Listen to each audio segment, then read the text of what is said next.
Olá, povo de Deus. Estamos iniciando a nossa manhã com Deus. Bom dia, Lídia. Ele é o nosso Deus e nós, povo do seu pasto, o povo que ele pastoreia, e ovelhas de sua mão, o rebanho sob o cuidado de Deus. E nós estamos postando a Arca da Aliança em Hebreus, capítulo 6, o versículo 13 e 14. Pois quando Deus fez a promessa a Abraão, visto que não tinha ninguém superior por quem jurar, jurou por si mesmo, dizendo: certamente te abençoarei e te multiplicarei. Deus, ele fez uma promessa a Abraão. E Abraão é o nosso pai da fé. Abraão é a nossa referência. E para andarmos com Deus, nós precisamos de uma referência. Nós precisamos olhar para as Escrituras e mirar nos exemplos destes homens que andaram com Deus, que tiveram uma experiência com Deus. A nossa vida, ela é como uma cadeira de balanço. Às vezes nós nos voltamos para as Escrituras, às vezes nos voltamos para o mundo natural. Quando nós nos voltamos para o mundo natural, a gente fica sem esperança. Porque o mundo que nos cerca, ele é passageiro, ele não tem nada a oferecer que extrapola a vida eterna. Tudo que nós construímos, a gente acaba gerando o clamor de Jó. Nu eu vim para esse mundo, nu eu voltarei. O Senhor deu, o Senhor tirou. Então, quando nós queremos ganhar alento, quando a gente quer caminhar, nós precisamos olhar para a palavra de Deus. Certamente te abençoarei e te multiplicarei. Esta é a promessa que Deus dá a Abraão. Eu vou fazer algo por você. Eu vou direcionar a tua vida. Eu vou encaminhar os teus passos. Quando Deus dá essa promessa a Abraão, Abraão está numa terra, Ur dos Caldeus, uma terra incrédula, uma terra em que as pessoas estão voltadas para dentro de si, uma terra em que todas as coisas que cercam Abraão são contrárias àquilo que Deus está dizendo.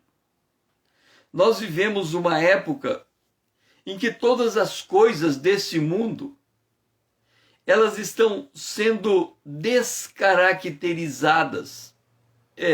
Deus está sendo desconectado da história humana. O salmista, no Salmo de número 2, ele diz assim: por que se enfurecem os gentios e os povos imaginam coisas vãs?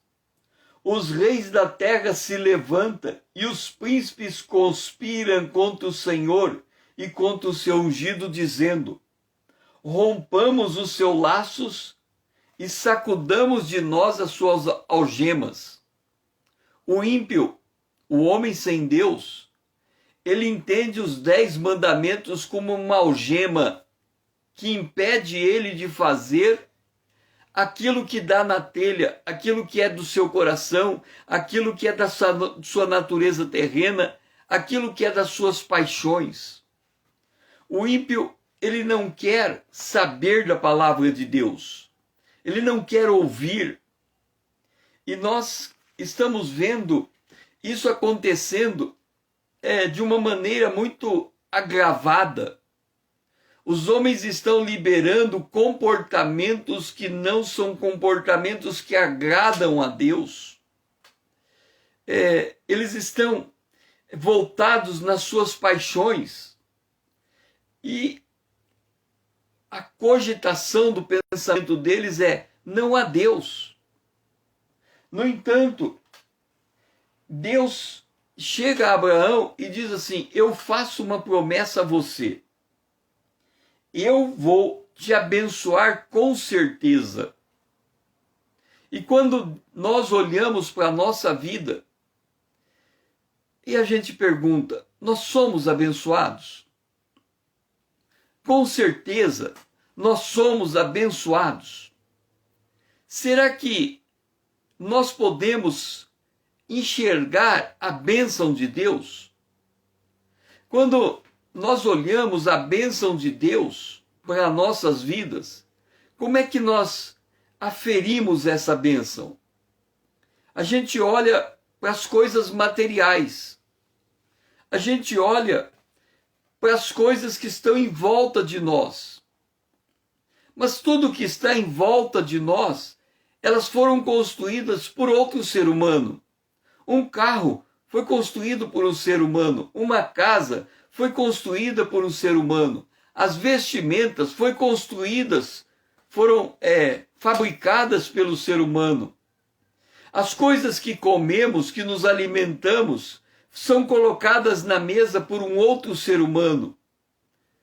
Ainda que a gente entenda que estas coisas que estão em volta de nós são necessárias para a manutenção da nossa vida, as bênçãos de Deus, elas são caracterizadas por algo bem distinto destas coisas. Paulo diz: nós somos abençoados com toda sorte de bênção espiritual nas regiões celestes. As bênçãos de Deus, elas não se confundem com a realidade terrena. As bênçãos de Deus, elas estão reservadas para nós, para quando chegar um novo céu e uma nova terra. Quando Deus diz a Abraão: eu vou tirar você da tua terra e vou levar a uma terra que eu estou te dando, Deus está dizendo para nós: eu vou tirar você do império das trevas e vou levar você para o reino do Filho do meu amor. E ainda que Jesus disse que o reino já está conosco, o Espírito Santo já nos selou para essa redenção, as nossas bênçãos, elas estão nas regiões celestiais. Como as bênçãos estão nas regiões celestiais, Colossenses diz assim: portanto, se fostes ressuscitados juntamente com Cristo, buscais as coisas lá do alto, onde Cristo vive, assentado à direita de Deus. Pensai nas coisas lá do alto, e não nas que estão aqui na terra. É difícil para nós, que somos tão conectados com as coisas da terra, mudar a chave da nossa mentalidade para conectar com as coisas celestiais. E para que nós entendamos que essas promessas de Deus são reais, o autor aos Hebreus diz: Deus prometeu, jurou por si mesmo. Ele deu a sua própria palavra. Deus não é homem para que minta. Ele deu a sua própria palavra. Eu vou abençoar você e vou te multiplicar. As coisas não serão como são. Elas serão diferentes. Eu vou conectar você a mim e vou te abençoar e vou te multiplicar. Pai, nos ajuda a compreender a grandeza da tua bênção sobre nós, a grandeza do teu Espírito em nossa vida. E ajuda a abrir os nossos olhos para que a gente consiga enxergar estas bênçãos espirituais. a valorizá-las, a amá-las, a construir a nossa vida em torno delas. Esta é a nossa oração, em nome de Jesus, o teu Filho amado, a quem nós amamos. Amém. Vamos para capítulo 6 de Hebreus, versos 18 e 19. Para que, mediante duas coisas imutáveis, na qual é impossível que Deus minta, forte alento tenhamos, nós que já corremos para o refúgio, a fim de lançar mão da esperança proposta, a qual temos por âncora da alma, segura e firme, que penetra além do véu. Por que nós fazemos amanhã com Deus de acordo com o tabernáculo? O autor aos Hebreus está dizendo, a nossa alma deve colocar a sua âncora além do véu. Além do véu. O véu é esse aqui, ó, é o divisor entre o lugar santo e o santíssimo lugar. A nossa alma é esse azul, o lugar santo. O nosso espírito está nesse preto, o santíssimo lugar, aonde fica a arca da aliança, aonde fica a presença de Deus, aonde fica o poder de Deus, aonde fica a palavra de Deus. O autor aos Hebreus está dizendo, nós temos que ancorar a nossa alma na presença de Deus. Por que nós precisamos ancorar a nossa alma? Porque a nossa alma, ela é muito fraca. Ela se assusta por qualquer coisa. Ela não consegue, a nossa alma, porque ela está aqui no meio, ela é como o planeta Terra. O planeta Terra, ele está pairado no ar. Você olha para ele e fica se perguntando por que ele não cai daquele lugar. Existe um conjunto de forças gravitacionais. Existe um conjunto de forças que mantém o planeta na sua posição. Essas forças são forças invisíveis. A nossa alma, ela precisa desse tipo de força, ela precisa desse tipo de âncora. A nossa alma, ela é como o mar bravio, movimentando, como as águas sacolejando ao sabor das ondas.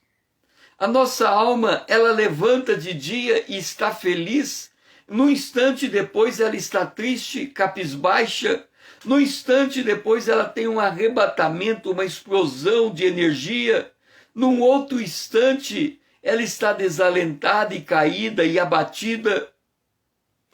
A nossa alma, ela é como um balão de gás. Você solta e ele é levado pelo vento e sai rodando e desaparece. A nossa alma, ela se assusta com qualquer coisa. E se nós, como seres humanos, a gente não entender que a nossa alma é como um navio que precisa ser ancorado para que ele possa permanecer, e nesse caso, permanecer na presença de Deus, nós nunca vamos entender a nossa experiência com Deus. Se a gente considerar o nosso dia a dia, quantas vezes, em questão de minutos, o nosso estado de humor muda. Uma hora ele está feliz, uma hora ele está triste, uma hora ele está em paz, outra hora ele está nervoso, uma hora ele está ansioso, outra hora ele está preocupado. As emoções, elas vão tomando conta de nós e chacoalham a nossa alma. E o autor aos Hebreus, ele vem e diz assim, olha, A nossa alma precisa ser ancorada. E o que ancora a nossa alma? A esperança proposta. A esperança dada por Deus. Bem-aventurados limpos de coração, porque verão a Deus. Bem-aventurados pobres de espíritos, porque eles herdarão a terra. Promessas de Deus. Promessas de Deus que declara algo que está vindo. A glória de Deus. Jesus disse assim: Pai, dá-me aquela glória que eu tinha antes de vir para cá. Jesus queria voltar para o Pai. O salmista, ele diz no Salmo 42, ele diz assim, Salmo 42, como suspira a corça pelas correntes da água, assim por ti, ó Deus, a suspira a minha alma. A minha alma tem sede de Deus, do Deus vivo. Quando irei e me verei perante a face de Deus? As minhas lágrimas têm sido o meu mantimento dia e noite, enquanto me dizem continuamente: o teu Deus, aonde está? É o questionamento que o mundo nos faz. Cadê o teu Deus? Por que o teu Deus não entra com providência na tua vida e não resolve os teus problemas?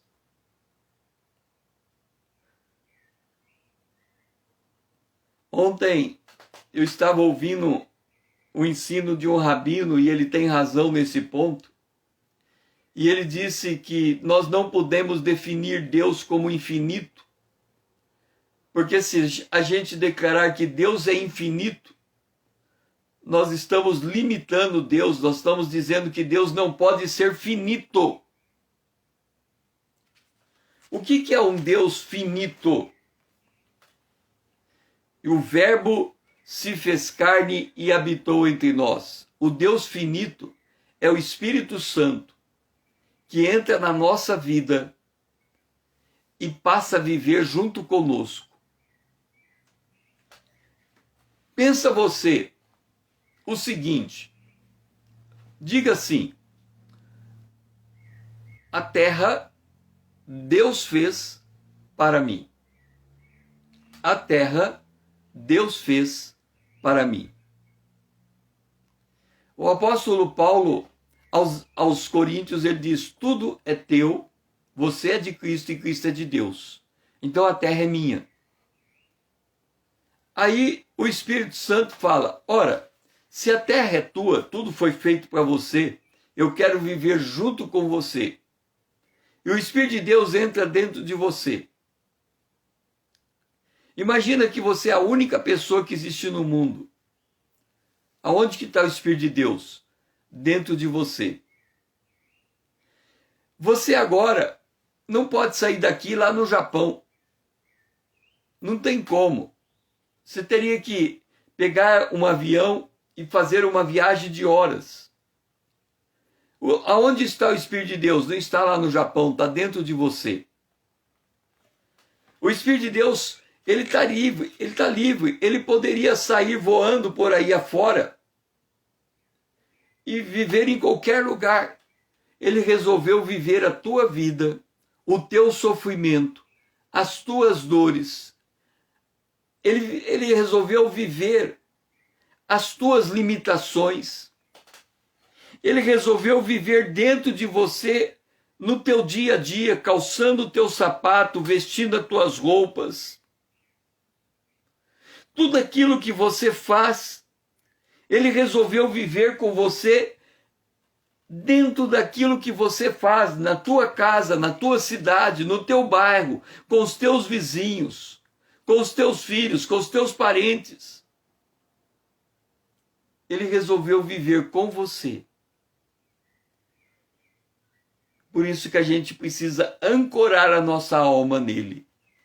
Pai, nos ajuda a entender que a nossa alma precisa estar ancorada na tua presença, na esperança da glória de Deus. A gente é tão pequeno e fraco, Senhor, que se deixar, a gente é como um balão de ar, de gás. Solta e ele vai embora. A nossa alma pode se desconectar facilmente do Senhor, mas nos ajuda a manter essa ancoragem em Ti, a ter essa convicção de que o Senhor nos prometeu nos dar um corpo glorificado. E é nessa esperança que nós caminhamos. É a nossa oração. Em nome de Jesus, o Teu Filho amado a quem nós amamos. Amém. Hebreus capítulo 6, o versículo 12. Deixe-me dizer uma coisa para você. Eu não sei qual é a tua visão da Bíblia. A Bíblia, para mim, ela é uma fonte em que eu extraio dela a minha própria vida. Ela é o único livro que me dá alento, me dá esperança e me faz caminhar. Mas quando a gente lê a carta aos Hebreus, o capítulo que mais nos chama a atenção é o capítulo 11, os heróis da fé. Ali é contado de forma bem resumida, bem sintética, a vida de Noé, de Abraão, de Isaac, de Jacó, de José, de Moisés. Moisés pega até um trecho bem grande, do versículo 23 ao 29, da queda das muralhas de Jericó, a história de Raabe. Depois ele fala de Gideão, cita Gideão, Baraque, Sansão, Jefité, Davi, Samuel. Aí ele cria um pacote, e dentro desse pacote ele coloca todos os profetas. E aí ele cria dois grupos de homens. Um grupo vencedor, que subjuga reinos, pratica justiça, obtiveram promessas, fecharam a boca de leões. E depois ele pega um outro grupo, que passa pelo escárnio, pelo açoite, pela algema, pela prisão, foram apedrejados, provados, cerrados no meio.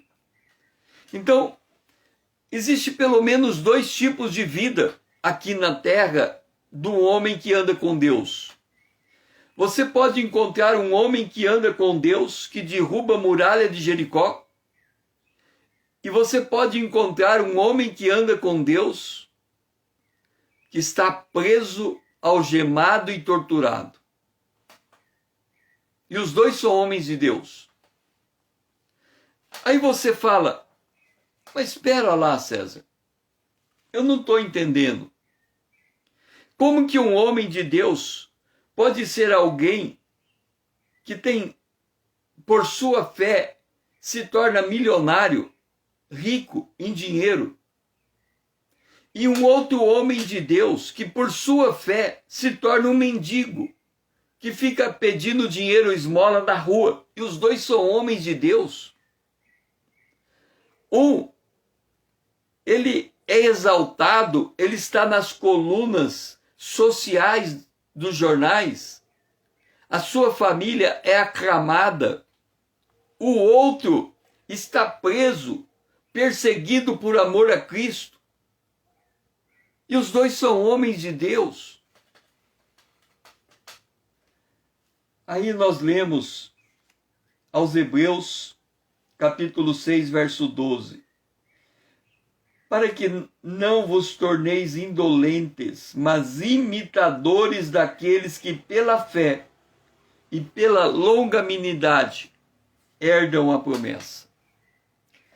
Isso me impactou muito quando pela primeira vez eu percebi a conexão.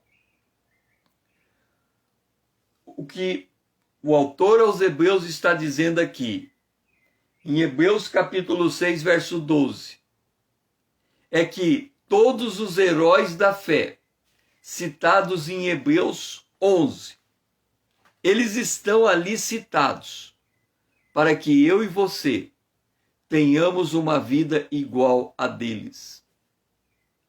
De novo, o que está escrito aqui em Hebreus, capítulo 6, versículo 12, está dizendo que a lista dos heróis da fé, que está em Hebreus, capítulo 11, eles estão lá colocados, para que nós adotemos eles como exemplo de como devemos viver. Alguma vez você já parou para pensar que você pode ter a força de Sansão? Que você pode viver na mesma fé de Sansão? A força de Sansão estava no seu cabelo. Seja bem-vindo, irmão Paulo. Alguma vez você já pensou em viver para você ser igual o profeta Samuel? Alguma vez você já se imaginou que Deus quer que você seja um profeta como Samuel foi? O que tinha de diferente em Samuel? A Bíblia diz que nunca uma palavra de Samuel caiu por terra. Tudo que Samuel disse, cumpriu. E Deus está dizendo que Samuel é colocado na lista de heróis da fé para ser um exemplo para você ser igual a ele.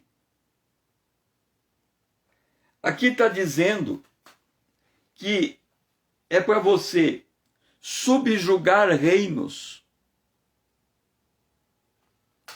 Está dizendo que é para você praticar a justiça. Está dizendo que é para você obter a promessa. Existe nessa lista de heróis da fé, eles viam a promessa de Deus, eles se apropriavam da promessa de Deus e a promessa de Deus se cumpria na vida deles. E o autor aos Hebreus está dizendo para cada um de nós que nós podemos ser iguais a eles. Podemos caminhar nas mesmas pisadas deles. Podemos nos mirar no modelo que eles foram para nós. Deus não tem filhos prediletos. Aquilo que ele fez com Davi, ele pode fazer comigo. O que ele fez com Salomão, ele pode fazer comigo. O que ele fez com Paulo, ele pode fazer comigo. O que ele fez com Pedro, ele pode fazer comigo. Desde que eu deseje andar nas pisadas, desde que eu deseje ser imitadores deles, desde que eu tenha sede para andar com Deus como eles andaram. Então, eu tenho que abrir a minha cabeça para entender isso. Nós temos condições de andarmos com Deus, como Paulo andou, como Enoque andou, como Elias andou, como Eliseu andou. Nós podemos fazer as mesmas coisas. Aliás, Jesus disse, e fará as coisas que eu faço e ainda maiores. Se a gente tão somente tiver esse desejo de imitar os homens de Deus, as servas de Deus. Pai, nos ajuda, Senhor, a entender que tudo que o Senhor escreveu na Bíblia é exemplo, para que a gente seja como esses homens e mulheres de Deus das Escrituras. Nós podemos, Senhor, ser como eles.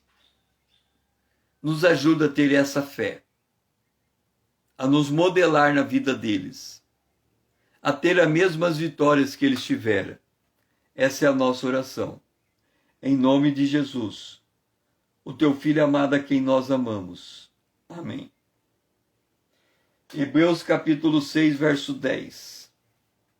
Porque Deus não é injusto, para ficar esquecido do vosso trabalho e do amor que evidenciastes para com o seu nome, pois servistes e ainda servis aos santos. Deixe-me colocar uma coisa desta maneira. Eu estou sentado aqui, estou transmitindo o que eu conheço e o que eu aprendi da Bíblia. Estou fazendo isso para você. Estou servindo você. Não estou cobrando nada por aquilo que eu estou fazendo. Estou dando de boa vontade. Se eu olho para dentro de mim, eu vejo como Paulo dizia, eu sou constrangido a falar da palavra. Ninguém me obriga a estar nesse lugar. Pelo contrário, talvez se eu fosse tomar conselhos, muitos diriam que eu nem deveria estar aqui, que eu deveria cuidar da minha própria vida. Mas eu acordo de madrugada, estou acordando todos os dias 3 horas da manhã para estar às 5 horas aqui. Porque eu poderia não fazer o que eu faço das 3 às 5, que é ler a Bíblia, que é todos os dias eu escrevo o comentário do Evangelho de João, eu posto esse comentário, eu poderia sentar, aprender da Bíblia e guardar tudo para mim.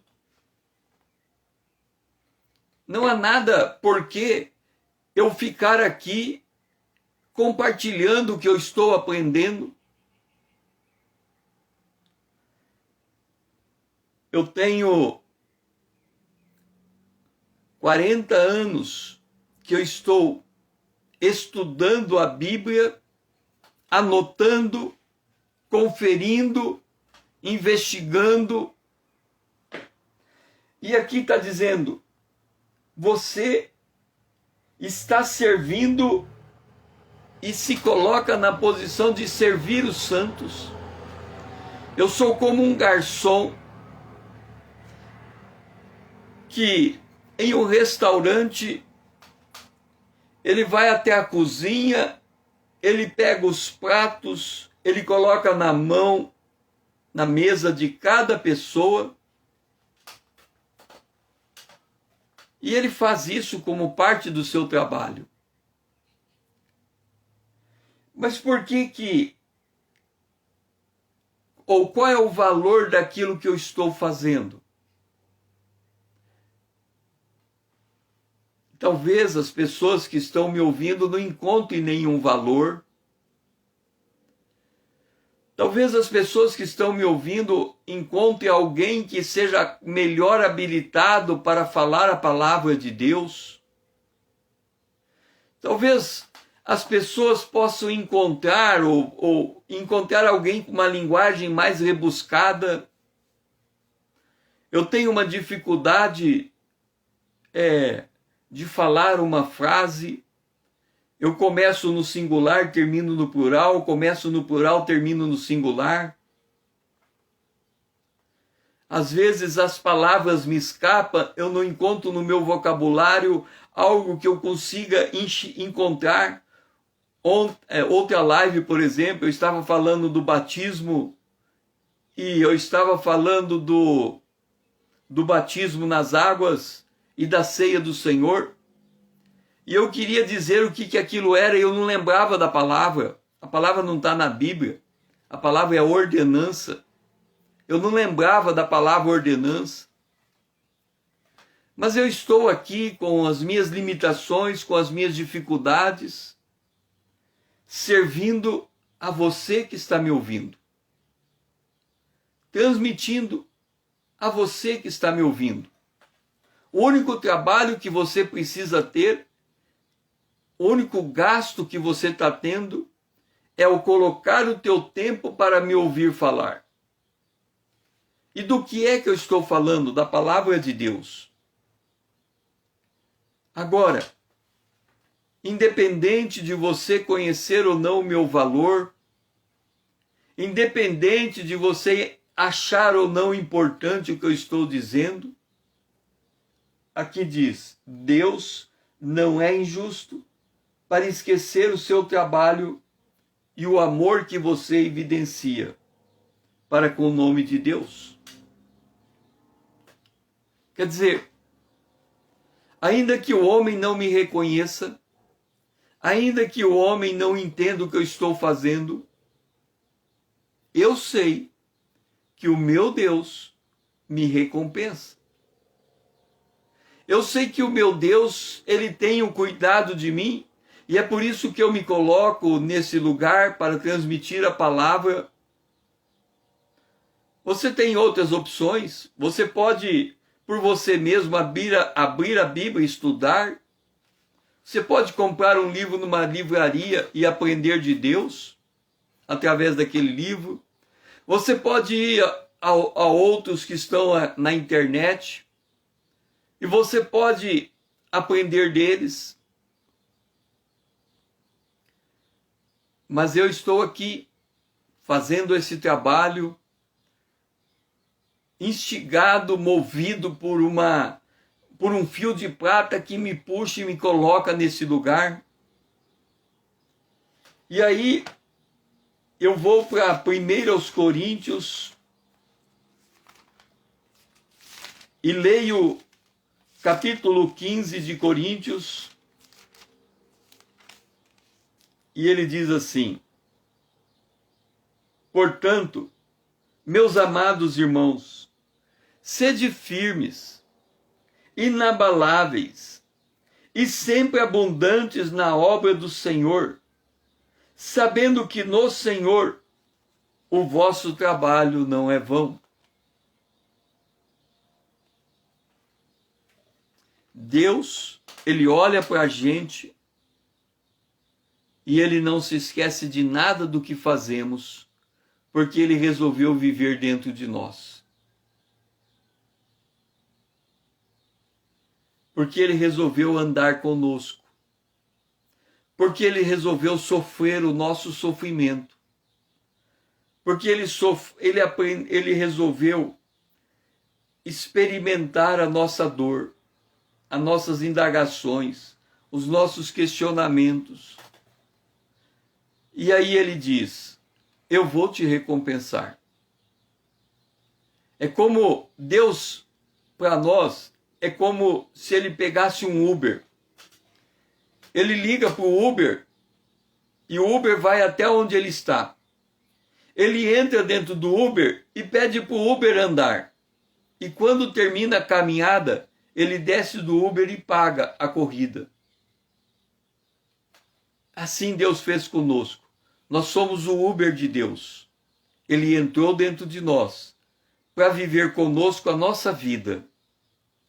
E isso traz tanta alegria para ele, que quando a nossa vida terminar, ele vai nos recompensar eternamente, porque nós demos a ele uma morada para ele andar na terra. Pai, nos ajuda a entender a tua presença na nossa vida. Que o Senhor vai nos recompensar de tudo aquilo que estamos fazendo. Mesmo que outro ser humano não dê, o devido valor. Porque o Senhor aprove viver a nossa vida conosco. E por isso o Senhor conhece e sabe de tudo que fazemos por causa do teu nome. Nos dá esse alento e essa coragem de continuar essa jornada, andando contigo, sabendo que do Senhor vem a recompensa. É a nossa oração.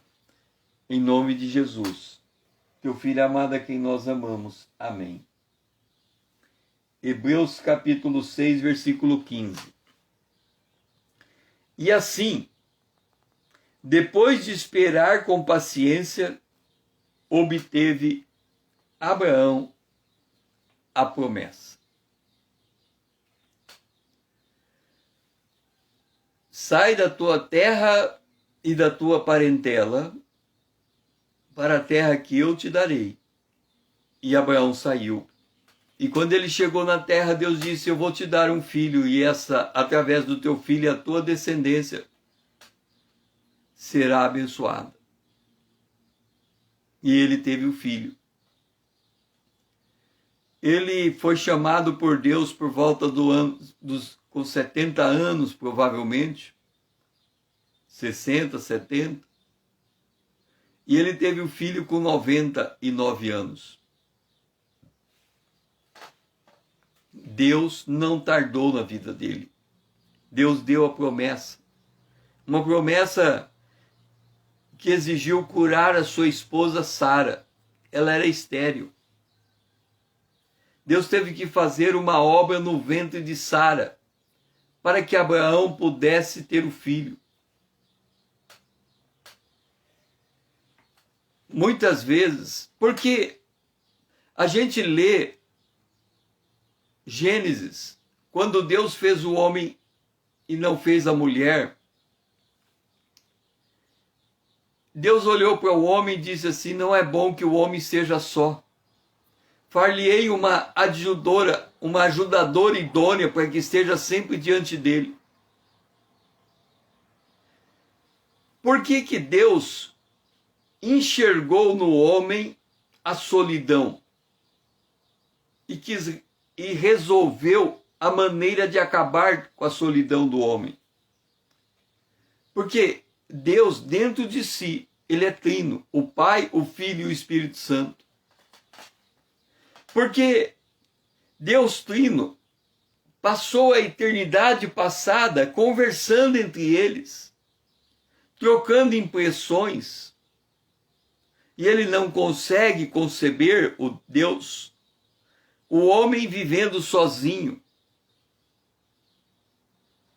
Mas a gente concebe. Quantas vezes nós nos isolamos de outro ser humano? A gente entra dentro do quarto e quer fechar a porta e não quer conversar com ninguém.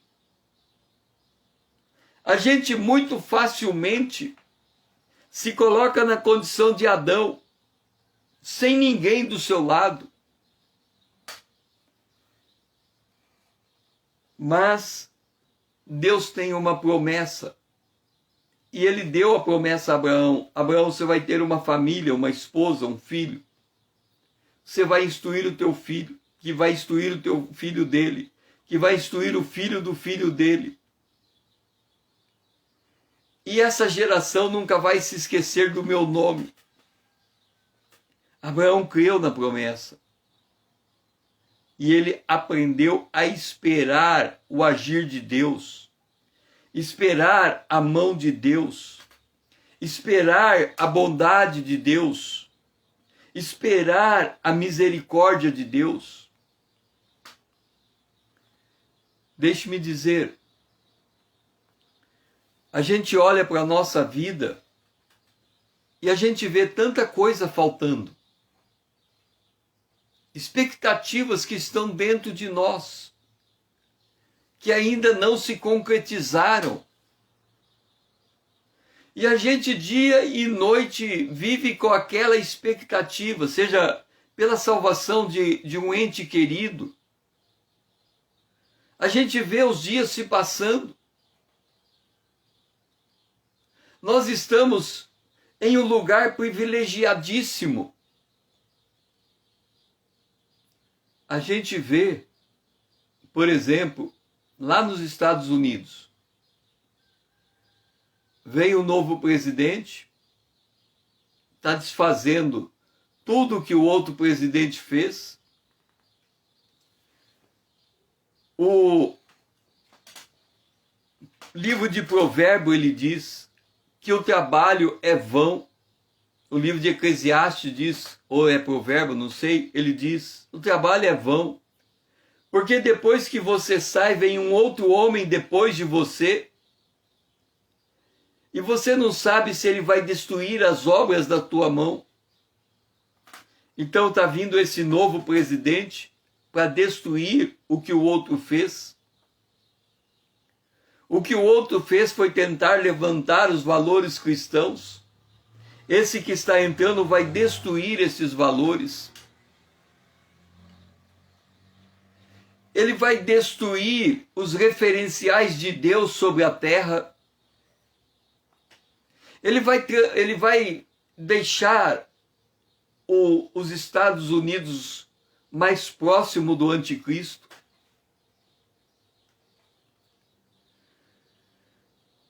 Ele vai, por suas atitudes, trazer guerra contra a América.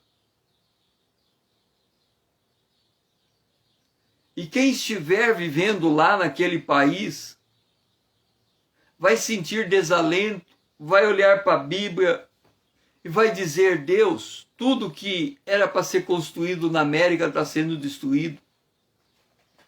Mas não é só lá, é um espírito global. O espírito do anticristo já está no mundo e ele está destruindo as evidências de Deus sobre a terra. Então você olha para o planeta Terra e você percebe que o mal está tomando conta, está ocupando todos os espaços, está tirando os espaços para a pregação do Evangelho, as igrejas estão fechando, a Bíblia não pode ir mais para a escola, os lugares públicos têm que abster de qualquer manifestação de fé. O mundo está se tornando cada vez mais sem Deus.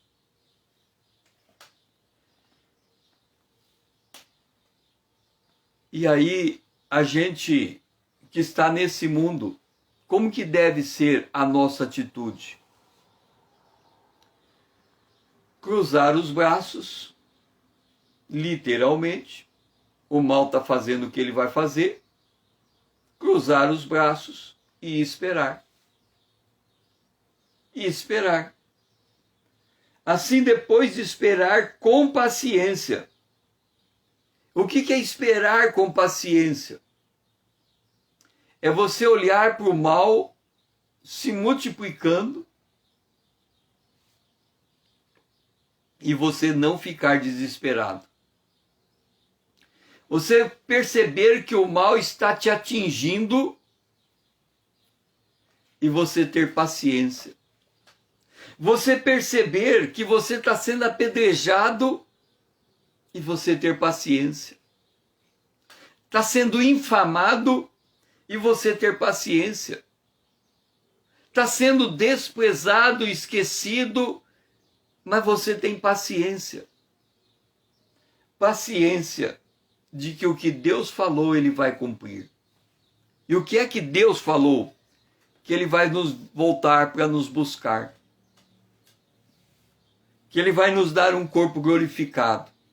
E que nós vamos estar para sempre com Ele. É isso que Ele falou.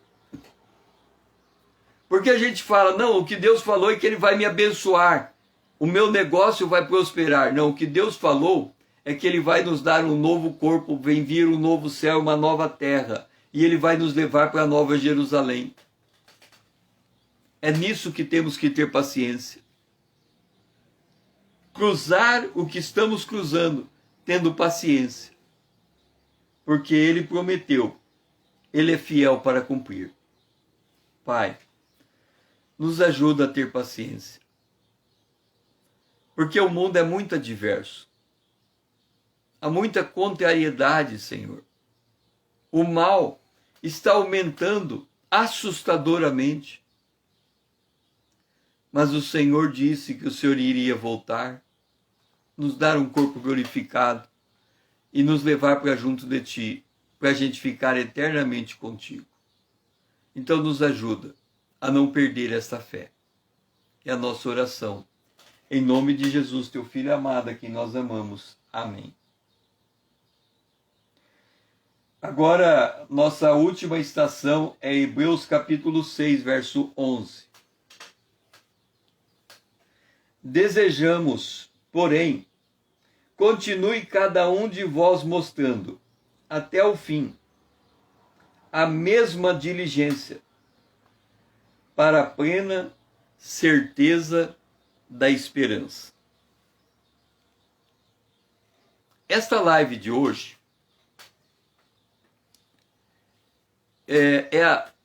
hoje é sexta-feira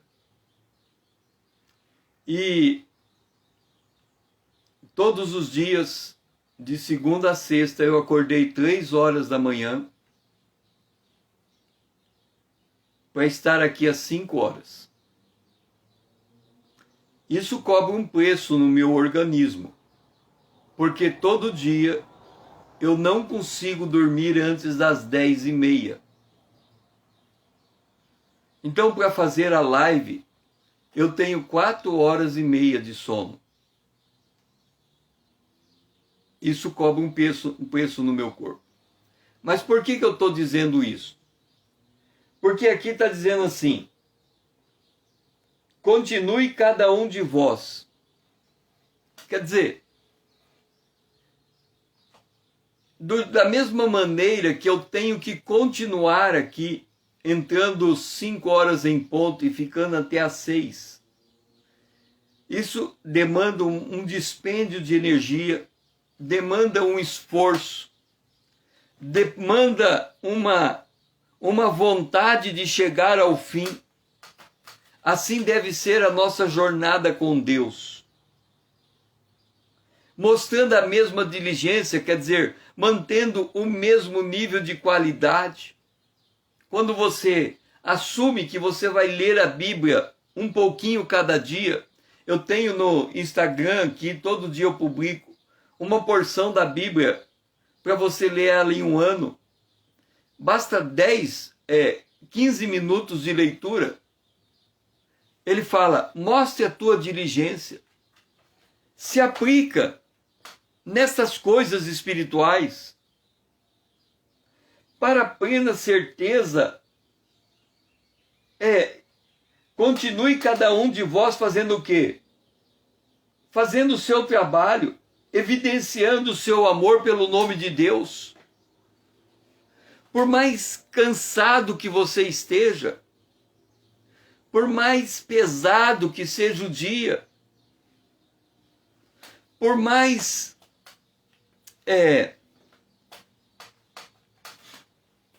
veja como são as coisas. Vou pegar de novo a live aqui como exemplo. Quando eu vou montar aqui a live, eu tenho que, todo dia, colocar o tripé das lâmpadas, fixar o celular numa das lâmpadas, engatar a internet. Eu tenho que pegar essa imagem que vocês estão vendo aqui. Ela é construída dentro do Excel. Então, todo dia eu abro o Excel, eu copio a imagem do Excel, eu transfiro a imagem para o Paint. Aí, depois que essa imagem está no Paint, eu trago ela para cá e eu ligo esse aparelho monitor com o meu computador. Eu tiro o meu computador da sala e trago aqui para o escritório. Eu faço a montagem da conexão do meu computador com esse monitor. Eu ligo todas as coisas. Eu permaneço aqui por 1 hora. E isso se repete todos os dias de segunda a sexta, no mesmo horário. Isso é diligência. O diligente, ele faz a mesma rotina, quer chova ou não. Ele se mantém naquele lugar.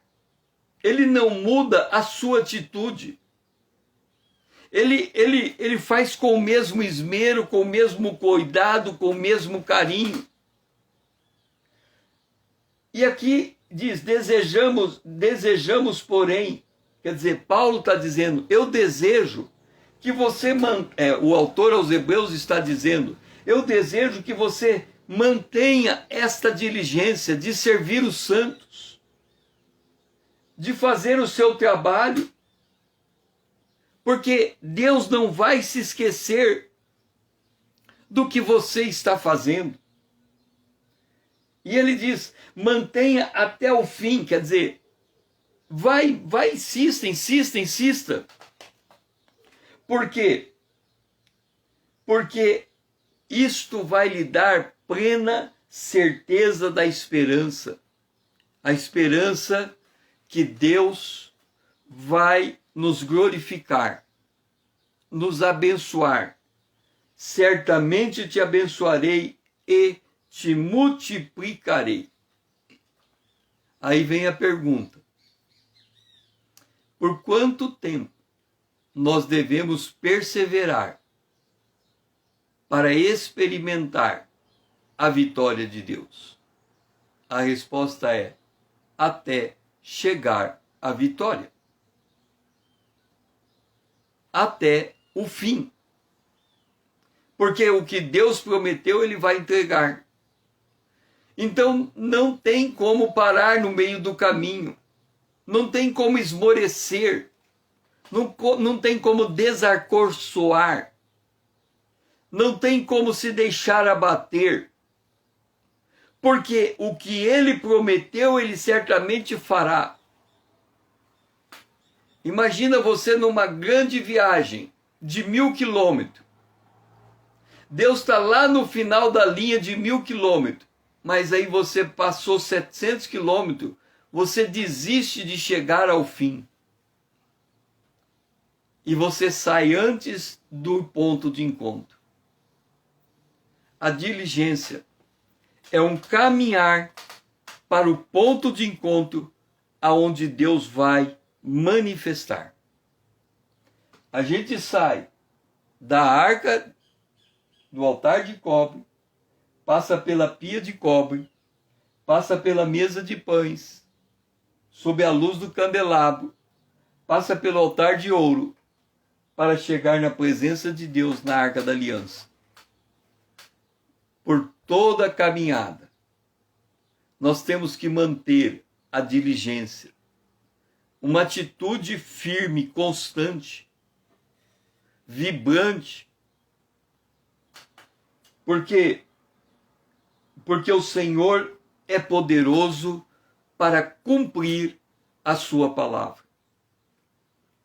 Que você, nessa semana, encontre alento, encontre ânimo, para você prosseguir a tua jornada, para que você olhe para os heróis da fé, veja o quanto eles sofreram e o quanto eles foram recompensados, ao ponto do nome deles ter registro na Bíblia. E Deus está dizendo que tudo que você faz está registrado diante dele e que ele vai te recompensar.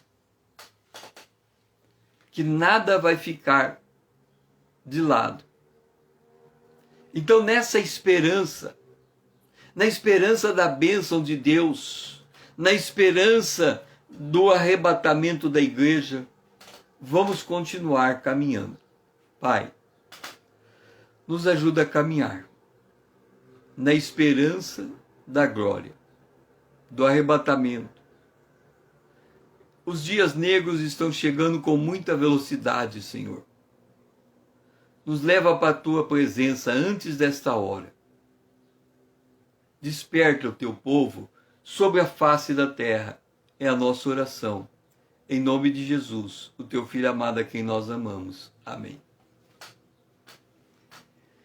Com isso, nós estamos terminando esta manhã com Deus. Se o Senhor nos permitir, estaremos voltando na segunda-feira, 5 horas da manhã, em ponto. E que você seja profundamente abençoado esse fim de semana. Lembra de me seguir aqui no Instagram e enviar esse vídeo para que outros recebam essa mensagem. Me ajude a propagar a palavra de Deus. Que o Senhor seja louvado.